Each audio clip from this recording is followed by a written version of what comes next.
Saha exam গাইডের পক্ষ থেকে সবাইকে স্বাগতম। বন্ধুরা, আজ আমি তোমাদের সামনে একটি নতুন ভিডিও নিয়ে এসেছি। শিক্ষা বিজ্ঞানের প্রথম অধ্যায় থেকে সংক্ষিপ্ত প্রশ্ন একাদশ শ্রেণীর প্রথম সেমিস্টারের। আর এটা কিন্তু হবে পার্ট 2, অর্থাৎ পার্ট 1টা কিন্তু আমি আপলোড করে দিয়েছি। এটা হচ্ছে পার্ট 2। পার্ট 2 আমি 40টা প্রশ্ন রেখেছি। পার্ট 1-এর মতনই পার্ট 2-এ 40টা প্রশ্ন রেখেছি। তোমরা দেখে নাও কী প্রশ্ন রেখেছি, এবং অবশ্যই ভিডিওতে লাইক দিয়ে দিও। নতুন চ্যানেল, তোমরা প্রত্যেকেই বুঝতে পারছো। লাইক দাও, শেয়ার করো, তাহলে আমি আরও ভালো ভিডিও তোমাদের সামনে উপস্থাপন করব। আর সঙ্গে থাকো, যদি নতুন হয়ে থাকো অবশ্যই চ্যানেলটি সাবস্ক্রাইব করে দিও, বন্ধুদের সঙ্গে শেয়ার করো। চলো, প্রথম প্রশ্ন দেখো। দার্শনিক ও শিক্ষাবিদগণ শিক্ষার প্রকৃত লক্ষ্য নির্ধারণ করতে গিয়ে কতগুলি গোষ্ঠীতে বিভক্ত হয়েছেন ও কী কী? উত্তর হবে 2টি গোষ্ঠীতে বিভক্ত হয়েছেন। একটা হচ্ছে ব্যক্তি স্বাতন্ত্র্যবাদী গোষ্ঠী, আর দ্বিতীয় হচ্ছে সমাজতন্ত্রবাদী গোষ্ঠী। চলো, তারপর হচ্ছে 2 নম্বর প্রশ্ন হচ্ছে, যেসব শিক্ষাবিদ শিক্ষার লক্ষ্য হিসাবে ব্যক্তির ব্যক্তিগত বিকাশকে বেশি গুরুত্ব দিয়েছেন তাদেরকে কি বলা হয়? তাদেরকে বলা হবে ব্যক্তি স্বাতন্ত্র্যবাদী গোষ্ঠী। অবশ্যই প্রত্যেকে লিখে নাও, খুব গুরুত্বপূর্ণ প্রশ্ন এগুলো। শিক্ষার ব্যক্তিতান্ত্রিক লক্ষ্যের কয়েকজন সমর্থকের নাম লেখো। উত্তরটা হবে স্যার পার্সিনান, বার্ট্রান্ড রাসেল, স্বামী বিবেকানন্দ প্রমুখ। পরের প্রশ্ন আছে, শিক্ষার ব্যক্তিতান্ত্রিক লক্ষ্যে 2টি বৈশিষ্ট্য লেখো।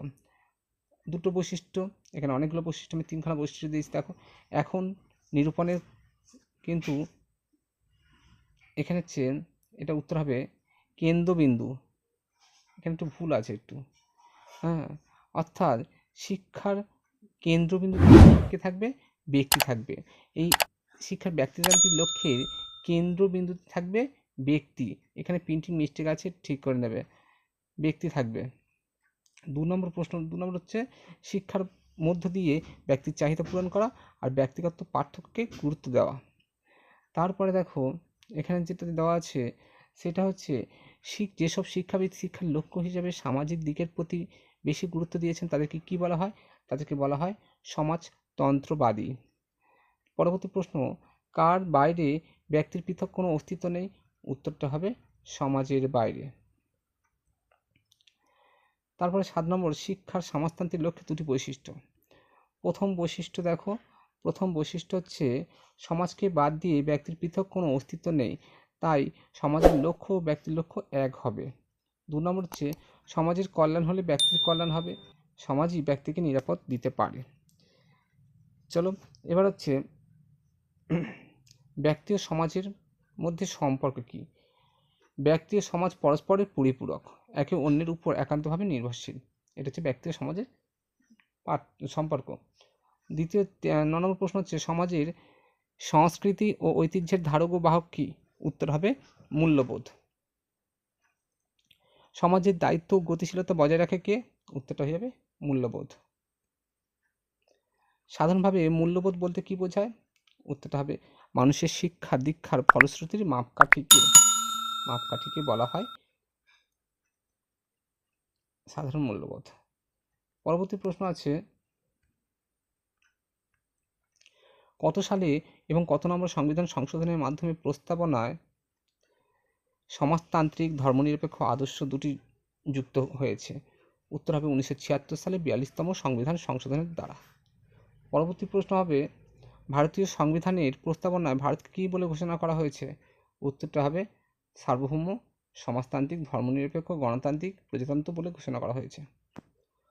ভারতের স্বাধীনতা আইন কবে পাস হয়? 1947 সালে 18 জুলাই।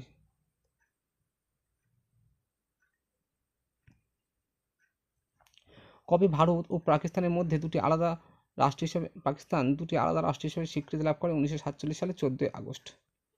1947 সালে 14 আগস্ট। ভারতীয় গণপরিষদের সভাপতি কে ছিলেন? উত্তরটা হবে ডক্টর বি.আর. আম্বেদকর। পরবর্তী প্রশ্ন, গণপরিষদে ভারতীয় সংবিধানের খসড়া প্রণয়নের ভার যে কমিটিকে দিয়েছিল তার সভাপতি কে ছিলেন? উত্তর হবে ডক্টর বি.আর. আম্বেদকর। 18টা হবে। 18 নম্বরটা হচ্ছে ভারতীয় সংবিধান কবে গৃহীত হয়? উত্তরটা হবে 1949 সালে 26শে নভেম্বর।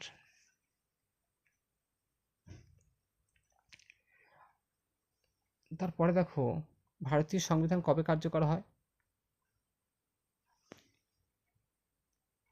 1950 সালে 26শে জানুয়ারি। ভারতের প্রজাতন্ত্র দিবস কবে পালন করা হয়? প্রতি বছর 26শে জানুয়ারিতে প্রজাতন্ত্র দিবস পালন করা হয়। ভারতের সংবিধানের মূল ভিত্তি বা স্তম্ভ কি? উত্তর হচ্ছে গণতান্ত্রিকতা ও ধর্মনিরপেক্ষতা।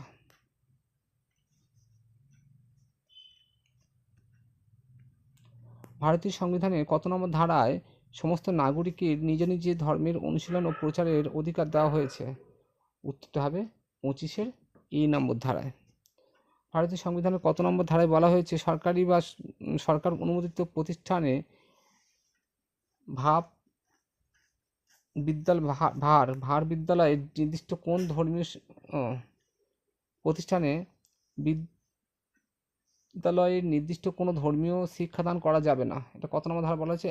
28-এর 1 নম্বর ধারায় বলা হয়েছে। ভারতীয় সংবিধান কত নম্বর ধারায় বলা হয়েছে যে এন্ডাউমেন্ট বা ট্রাস্ট কর্তৃক স্থাপিত বিদ্যালয়ে ধর্মীয় শিক্ষা দেওয়া যেতে পারে? উত্তর হবে 28-এর বি নম্বর ধারায়। পরবর্তী প্রশ্ন, শিক্ষার তাৎপর্যপূর্ণ উপাদানগুলি কি কি? উত্তরটা হচ্ছে শিক্ষার্থী, শিক্ষক, পাঠ্যক্রম এবং পাঠ্যক্রমিক কার্যাবলী ও প্রাকৃতিক ও সামাজিক পরিবেশ। শিক্ষার প্রধান উপাদান কোনটি? শিক্ষার প্রধান উপাদান হচ্ছে শিক্ষার্থী। যে কোনো শিক্ষা প্রক্রিয়ার শ্রেষ্ঠ উপাদান কি? উত্তর হবে শিক্ষার্থী। শিক্ষার্থী তথা মানব শিশু কী ধরনের সত্তা? উত্তরটা হবে মনোসামাজিক সত্তা। বংশগতির ধারক ও বাহক কি? জিন। জিন কি দ্বারা গঠিত হয়? ডিএনএ দ্বারা। ডিএনএর পুরো নাম কি? Deoxyribo nucleic acid. শিক্ষার্থী তথা শিশুর বিকাশের ক্ষেত্রে কোন বিষয়টি গুরুত্বপূর্ণ? বংশগতি বা বংশধারা। যে প্রক্রিয়ায় পিতামাতার চারিত্রিক গুণাবলী বংশ পরম্পরায় সন্তান সন্ততিদের দেহে সঞ্চারিত হয় তাকে কি বলে? বংশগতি। বংশগতির একক কি? উত্তর হবে জিন। শিক্ষার্থী বন্ধুর হিতৈষী সহায়ক এবং পথ প্রদর্শক কে? উত্তরটা হবে শিক্ষক। শিক্ষার্থীর জীবন দর্শন গঠনের ক্ষেত্রে প্রধান সহায়ক কে? উত্তর হবে শিক্ষক। শিক্ষা কি? শিক্ষা হলো একটি জটিল, উদ্দেশ্য নির্ভর ও পরিবর্তনশীল প্রক্রিয়া। পাঠ্যক্রমের ইংরেজি প্রতিশব্দ কি? কারিকুলাম। কারিকুলাম শব্দটি কোন শব্দ থেকে এসেছে? ল্যাটিন শব্দ কুরিয়র থেকে এসেছে। এর অর্থ হলো দৌড়ের পথ।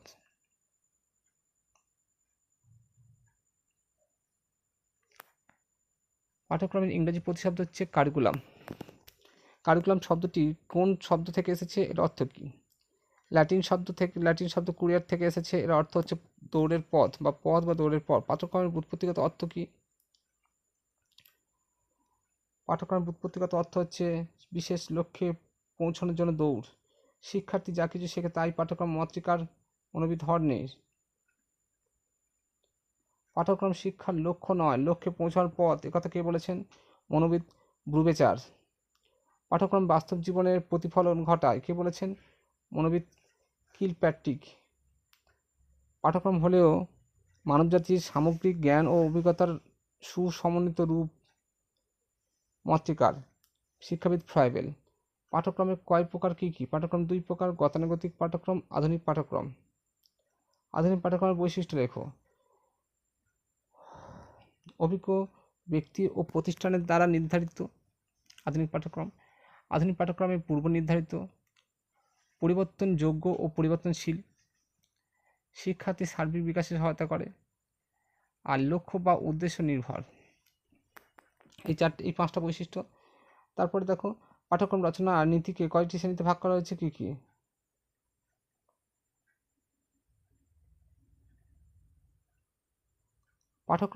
কোনগুলি পাঠ্যক্রমের উপাদান বিন্যাসের নীতি অন্তর্গত? সমন্বয় নীতি এবং ক্রমবিন্যাসের নীতি।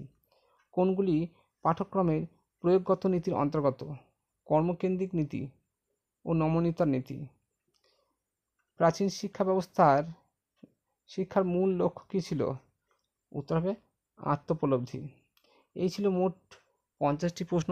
তোমরা ভালো করে একটু পড়ো, লিখে নাও, খুব কাজে আসবে। আমি পার্ট 3 নিয়ে, খুব শিক্ষা বিজ্ঞানের পার্ট 3 নিয়ে আমি খুব তাড়াতাড়ি আসছি। সঙ্গে থাকো, আশা করি উপকৃত হবে আমার চ্যানেল থেকে। আর আমার একটা টেলিগ্রাম চ্যানেল আছে সাহা অধ্যয়নালয় নামে, তোমরা যদি মনে করো তাহলে সেখানে জুড়তে পারো। সেখানে আমি অনেক কিছু দিয়ে দেবো, নোট দিয়ে দেবো সেখানে। ভালো থাকো সবাই, লিঙ্ক ডেসক্রিপশন বক্সে থাকবে, সেখান থেকেই নিয়ে নিও সবাই।